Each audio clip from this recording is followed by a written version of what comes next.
¿Cómo lo has vivido? Bueno, yo estoy absolutamente escandalizada por la degradación, la deshumanización y la inmoralidad de determinada izquierda ante esta matanza tan brutal.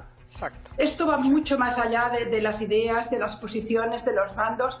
Hablamos de prácticas del Daesh, hablamos de matanzas indiscriminadas, hablamos de secuestrar y violar a mujeres, a gente mayor, a niños, a utilizarlos como escudos. Hablamos de que un concierto para la paz, que además luchaba en favor de una solución pacífica, donde había más de 3.000 jóvenes, se asesinaron a 250 jóvenes allí mismo, además de lo que han sufrido, o vaya usted a saber el resto. Es decir, no puedo entender en nombre de qué ideología, en nombre de qué dogma de fe, en qué dogma de verdad absoluta, uno no puede sensibilizarse ante este horror. Pero te lo digo, y lo digo con toda claridad, esta gentuza, que aún está justificando esta matanza en nombre del pueblo palestino, al que por cierto no ayudan para nada, y ahora lo diré, es la misma gentuza que te decía que no había prisioneros en Siberia. Es la misma que te decía que se vivía muy bien en la Rumanía de Ceausescu. En la universidad donde yo estudiaba me lo decían gurús de la izquierda, Rumanía era el paraíso. Es decir, hay Pilar, una izquierda que siempre ha defendido claro, barbaridades de este tipo. pero no es que es un nuevo. grupo terrorista, no es el pueblo palestino, es un grupo terrorista. No sé. Es que es peor, Risto. Y yo quiero decir, seguro que no hay tiempo, pero te lo explicaría muy rápido. Sabemos perfectamente quién es el mastermind de esta operación. Esto se ha cuajado, coordinado, preparado y financiado desde Teherán. Y además lo sabemos porque el día 1 de septiembre se reunió en Beirut el líder de la Guardia Revolucionaria iraní con Nasrallah, el líder de Hezbollah, con el líder de la Yihad Islamía y el líder de Hamas. Días después se reunieron en Turquía para coordinar esto. El día 4 de octubre se reunieron en Teherán. Pero es que además, 4 días antes del atentado, el líder absoluto de Irán, Khamenei, hizo un tuit que está en Twitter diciendo: llegan pronto los días que acabar de Israel. Pero es que además sabemos que las reuniones con Nasrallah en el norte, en el Líbano, que Hezbollah tiene 150.000 misiles apuntando a Israel. Por tanto, si la guerra finalmente, porque esto ya no es un atentado, esto es una guerra, se activa también por el norte, vamos a una situación catastrófica. ¿Y por qué lo hace Irán? ¿Porque quiere un Estado palestino? ¿Pero quién se lo cree? ¿Alguien de los que hablan, los monederos y compañía, han leído, como yo sí que he hecho, los estatutos de Hamas? Donde nunca se habla de un Estado palestino, se habla de la creación de una república islámica desde el Mediterráneo hasta el Pacífico. Nunca han creído en esa idea. Utilizan los de Irán y utilizan los de Hamas al pueblo palestino, que acaba siendo el artífice de barbaridades, pero también la víctima. Los utilizan para una guerra que va mucho más allá. ¿Y por qué lo hace Irán ahora? Por 3 motivos.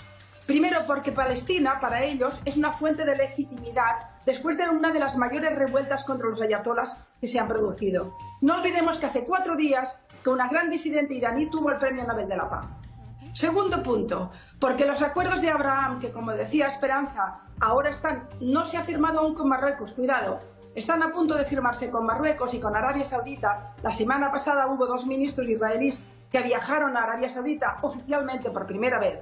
Asustan mucho a Irán porque le rompe el equilibrio. Y fíjense qué ha ocurrido hoy. El partido más importante del Parlamento marroquí, que es un partido islamista, se ha solidarizado con Hamas. Cuidado que este acuerdo peligra. Y ya les aseguro a día de hoy que Arabia Saudita no va a firmar en estas condiciones, con lo cual Irán se ha cargado un acuerdo histórico que estabilizaba toda la zona. Y el tercer punto que necesitaba Irán es convertirse en el líder intelectual e ideológico de todo el mundo islámico radicalizado. Como los saudíes y otros países del petrodólar van normalizando sus relaciones con Israel, se quedan solos. Con lo cual esto es un juego de equilibrios geopolítico donde los que han muerto hoy son piezas de un ajedrez mucho mayor.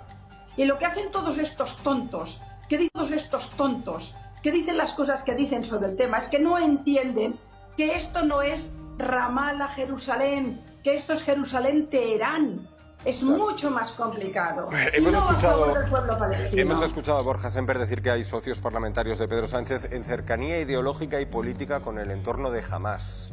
¿Estás de acuerdo? Estoy de acuerdo. Estoy de acuerdo con Borja Semper. Y me duele en el alma. Me duele en el alma. Pero hay tweets, escritos y declaraciones de la izquierda, de esta izquierda concreta, que son auténtica apología del terrorismo. He visto a la CUP defendiendo el ataque que se ha producido. Hablamos de centenares de muertos, más de 1000 en realidad. Hablamos de prácticas del Daesh, ver a un niño y secuestrarlo, ver a una familia, entrar en la casa de una familia y matar a toda la familia, familias enteras, padres, niños, la abuela. Hablamos de esto. ¿En nombre de qué ideología? El día que un solo israelí, uno solo, defendiera una matanza indiscriminada de civiles de esta forma, todos saldríamos. Porque aquí lo que hay es sobre todo una causa enormemente compleja, donde no hay buenos y malos, es mucho más complicado. Por supuesto que Israel tiene culpas, pero obviar que las que tiene Irán, las que ha tenido históricamente Siria, las que tiene el terrorismo islámico, que esto no va de crear un Estado, no se lo cree nadie. Que lean, por favor, y se informen. Entonces, que esto lo justificas, ¿en nombre de qué, por favor? Y además les voy a decir algo que quizá no conocen, porque yo, para bien o para mal, información de esta tengo. ¿Cómo salieron las imágenes, por ejemplo, de esta chica del jeep, que la sacan, la meten dentro, esposada, todo de jóvenes que aparecen saliendo corriendo en el concierto y se los llevan, el cuerpo de esa chica alemana profanado con los pies? ¿Cómo sale eso? Sale al momento en línea en el canal de Telegram de la Guardia Revolucionaria iraní. Es ahí donde se publica. ¿Quieren ustedes más evidencias de en dónde está esto? ¿Dónde está la guerra? ¿Quién está haciendo esta guerra? ¿Quién está matando de esta manera?